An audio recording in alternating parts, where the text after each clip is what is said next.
بقول لك يا عم صالح، لو هتتجوز ايه مواصفات شريكة حياتك؟ شريكة حياتي طبعا لازم تبقى ملك الجمال، تبقى معاها فلوس عشان ندلع بعض كده والدنيا تبقى فري. يا اخي مش الجمال كل حاجه، بس يعني شاب طايش بقى وعايز يعيش بقى يا عم محمد. تسمع ان الرسول صلى الله عليه وسلم قال لك ان المرأة تنكح الاربعة؟ سمعت الموضوع ده قبل كده؟ ايوه يا عم والله العظيم عارف. قال رسول الله صلى الله عليه وسلم تنكح المرأة لأربع. قول لي بقى ايه هم الأربع؟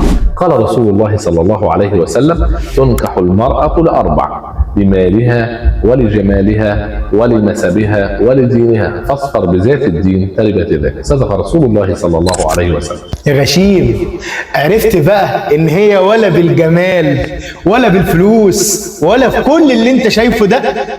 صدق رسول الله صلى الله عليه وسلم. انت كمان صلى على سيدنا النبي عليه الصلاة والسلام.